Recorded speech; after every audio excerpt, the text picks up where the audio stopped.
보통은 이제 그 방을 공개를 해야 되거든요. 그렇죠. 왜냐하면 동선 파악 다 해야 되고 필요한 것 없는지 저희도 이제 체크를 해야 되고 하니까. 그런데 그 방을 끝까지 열어주질 않는 거예요. 전혀 몰랐다는 게 사실이군요. 그래서 미국 관세 협상 과정에서 우리가 들었던 얘기들, 이를테면 국민들이 뒤에 있으니까 만약에 불리한 상황이 우리가 받아들일 수 없는 상황이 되면 박차고 나와라. 네. 뭐 이런 정도까지도 대통령이 지시를 했다 하는 얘기가 있거든요. 저는 그 얘기를 직접 들었습니다. 실제로 그렇게 말씀을 하셨고. 사실이군요. 네. 그래서 국익에 저해가 되는 수준에 이르지는 않도록. 그래서 A안, B안 다 보관을 놓고 심지어는 25% 관세를 부과했을 때의 문제점들 그리고 거기에 대한 대처 매뉴얼들 이런 것까지 다 같이 고민을 했었죠. 그래서 사실 성공적인 세계가 평가하는 대미 협상을 이끌어냈고, 네. 그리고 뭐 소위 말하면 이제 보수 진영에서도 이재명을 외교를 놓고 뭐 경제도 그렇습니다만 오히려 잘한다라고 많은 사람들이 돌아설 정도로 그 오랫동안 사실 뭐 핵 잠수함 같은 경우는 우리 국익을 위해 꼭 필요하다라고 했는데 네. 못했던 것들이잖아요. 네.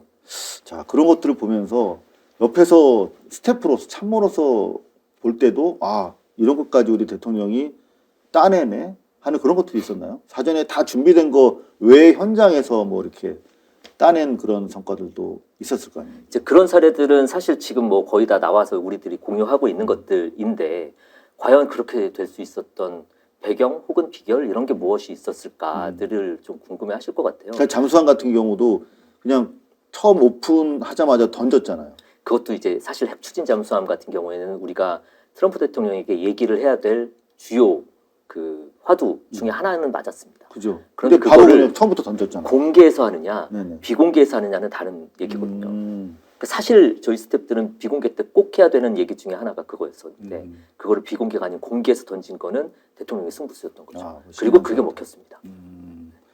그런 거 있잖아요. 네.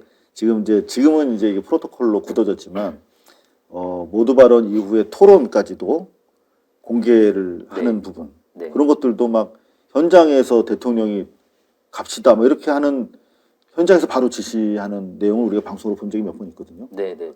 그런 거 옆에서 보시면서 상당히 좀 당황스러우시지만 좀 놀랍기도 했겠어요. 불안한 측면들이 있고요. 사실 생중계 같은 경우에는 대통령이 지금 이 자리까지 오면서 사실 그 뭐 미디어라면 일부 미디어 등을 통해서 자신들의 진이나 발언들이 왜곡되는 경험들을 많이 하지 않았습니까? 너무 많이 하셨지. 그래서 그런 것들을 여과 없이 국민들께 보고 드리면서 저의 진이, 제 발언, 취지, 맥락 이런 것들은 이렇습니다를 직접 보여드리는 것이 왜곡이 없을 것 같다.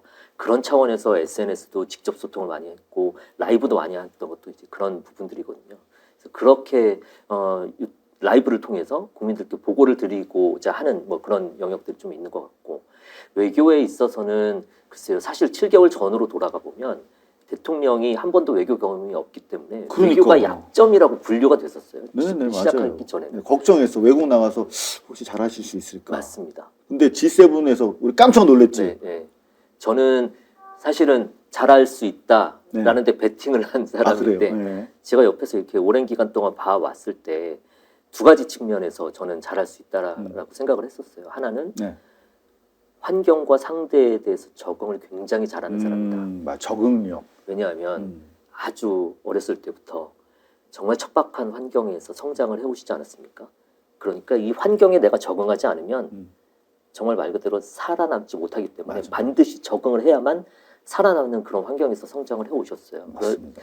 그러니까 이 환경에 적응하는 건 그냥 자연스럽게 그건 이해가 되고 또 그리고 상대도 마찬가지죠. 상대도 누구냐에 따라서 상대랑 맞춰야지 자기가 생존할 수 있었던 환경이었고 또 하나는 이분이 어떻게 공부하고 어떻게 준비하는지를 알기 때문에 아까도 말씀드렸듯이 관세와 관련해서도 A안, B안, C안 놓고 관세 25%를 했을 때 이런 것들을 다 이제 준비를 해야지 되는 분이기 때문에 철저하게 준비하고 공부하는 사람이거든요. 보통 보면 정상 한 명 만났을 때 책자 한 이 정도 되는 거의 책자에 가까운 자료를 드려요. 그러면 그거를 하나하나 다 보십니다. 그리고 거기다 또 다 포스트잇으로 다 체크를 다 메모를 해놓고 사실 이번에 그 에이펙 때 한중 정상회담을 했었을 때, 경주에서. 네, 그 한중 정상회담을 하기 전에 저는 라포 형성 다 되고 서로 신뢰 구축 관계가 끝나서 성과가 좋게 나올 거라고 생각을 했어요. 그러니까 이유는 뭐냐면 그 전날 이제 우리가 에이펙 주최한 의장국으로서 외빈들을 이렇게 맞이하고 특히 중국 같은 경우에는 차기 의장국이기 때문에 각별히 더 두 분이서 같이 있을 시간이 많았거든요. 만찬 때도 같이 만찬 공연 보면서 옆에서 대화도 이제 많이 했고 그 정상회담 하는 아침에도 회의가 있었는데 현 의장국과 차기 의장국으로서 두 분이 또 얘기를 할 수 있는 기회들이 있었단 말이에요. 그때 정말 많은 얘기들을 서로 이제 나누고 농담도 하고 그러면 이만큼 주어졌었던 그 내용들을 이것도 얘기해보고 저것도 얘기해보고 하면서 아, 요거는 시진핑 주석이 좀 관심 있어 하는 사안, 요거는 시진핑 주석이 어떻게 반응했었던 것들을 본인이 메모를 해보셨더라고요.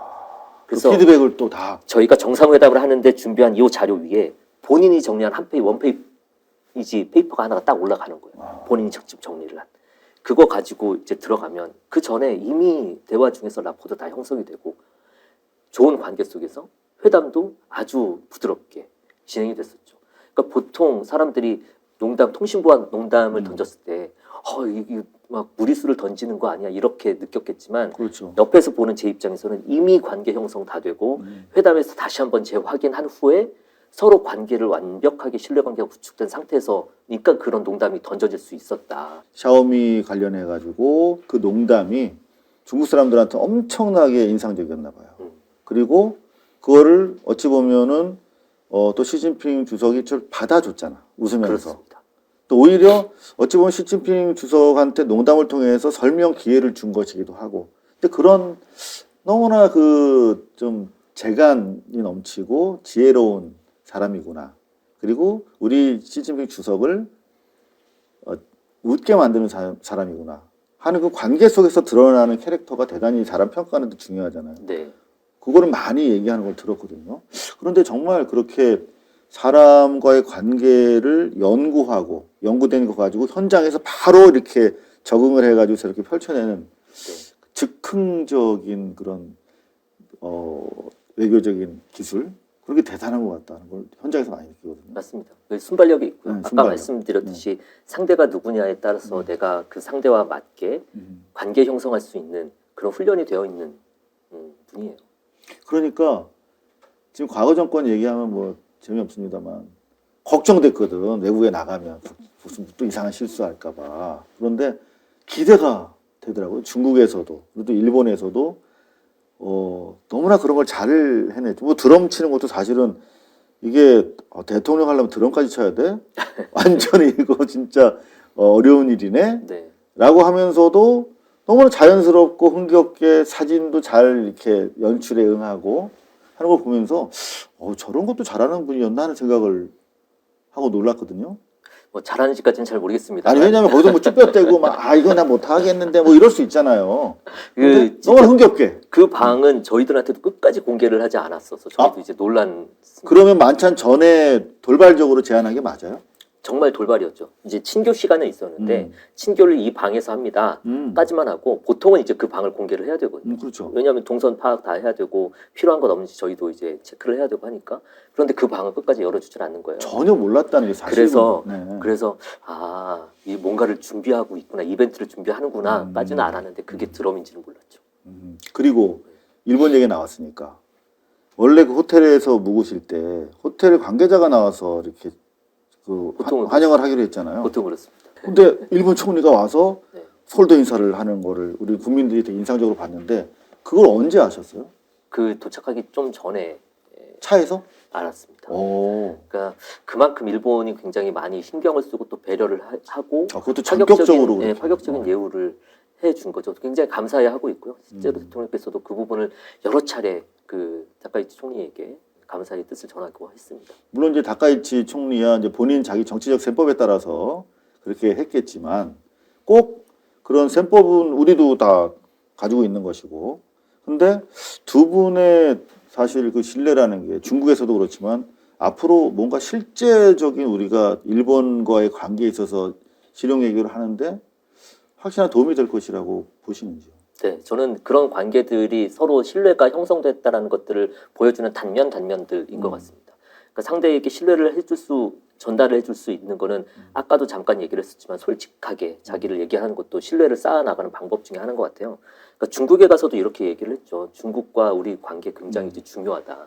일정과는 중국과의 관계가 달라질 것이다. 다만 우리는 미국과 동맹 관계 있고 또 지리적으로 붙어 있는 한미일 간의 협력 관계도 우리로서는 중요할 수밖에 없다. 이거는 이것대로 해나갈 수밖에 없다. 다만 앞서서 얘기했듯이 중국과의 관계가 굉장히 중요하게 생각하고 있고 우리는 중국과 많은 부분들을 미래에서 풀어나가야 될 과제들이 있다. 여기 부분에 협력을 하자라고 아예 먼저 얘기를 하는 거예요. 일본을 만났어도 똑같이 일본과의 관계, 우리가 아픈 과거가 있지만 그건 잊을 수 없지만 우리가 미래를 향해서 같이 풀어나가야 될 과제들도 있지 않느냐. 여기에 대해서 협력을 해나가자. 그와 마찬가지로 우리도 중국과의 관계가 중요하다를 일본에게 또 설명을 하고 이렇게 다 털어놓고 설명을 하니까 양쪽에서는 신뢰를 할 수 있게 되는 배경 아닌가 싶은 생각이 듭니다. 그렇죠. 근데 무슨 뭐 외교적 언사라고 통상적으로 우리가 얘기하는 거 있잖아요. 근데 그게 아니라 솔직하게 얘기를 하시더라고, 대통령. 맞습니다. 이를테면 북핵과 관련해서 중국이 협조 안 하면 지금 북핵 계속 만들어서 역외로 나가지 않겠냐. 그러면 중국에 좋아 안 좋아? 뭐 이렇게 얘기를 하면서 선택하도록 만들더라고요. 그러니까 객관적인 상황을 놓고 실제로 판단하도록 설득하는 것, 그런 것들이 굉장히 주요했었던 것 같아요. 주요했다 이렇게 보시는구나. 자, 그래서 앞으로 이제 이번에 이태리 총리도 사실 그 언론에 알려진 거 외에 안보라든가 경제 동맹 차원에서 대단히 좀 중요한 의미가 있는 거 아니에요? 네, 그런 이제 물밑 서로 그죠? 대화들도 이제 오가고 했었던 게 맞습니다. 지금 워낙 글로벌 사회가 다변화되고 있기 때문에 거기에서 새롭게 태어나는 공통 분모들을 이제 찾아 나가서 하나씩 저희가 다져나가고 있는 과정입니다. 그렇죠. 네. 그래서 상당히 저는 이번에 이태리랑 경제적 측면, 뭐 문화적 측면, 뭐 다양한 뭐 MOU도 맺고 그랬습니다만 실제로 대한민국이 이제 외교 중심국으로서 상당한 역할을 하고 있구나 하는 걸 느꼈는데 제가 제대로 느낀 건 맞습니다. 그리고 그런 것들을 사실 대통령 혼자서는 다 못할 거예요. 그 관련되어 있는 뭐 부처라든지 뭐 외교부면 외교부, 대통령실, 청와대 안에서는 또 안보실도 있고 이런 사람들이 정말 열심히 일을 해주고 있고요.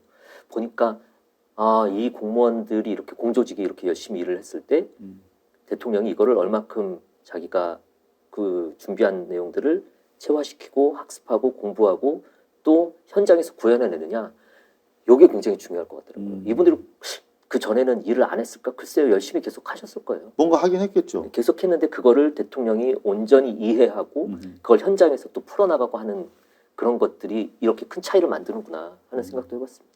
뭐 어떤 차이가 어떤 과정을 통해서 만들어지는지는 뭐 대통령 스스로가 방송을 통해서 뭐 젠플릭스를 통해서 다 보여주시니까 이제 우리가 스스로 판단할 수 있을 것 같은데 그러면 이제 선순환이 되는 거죠. 그렇게 해서 성과가 나니까 공무원들도 신이 나서 또 열심히 일을 하게 되고 그걸 또 받아다가 또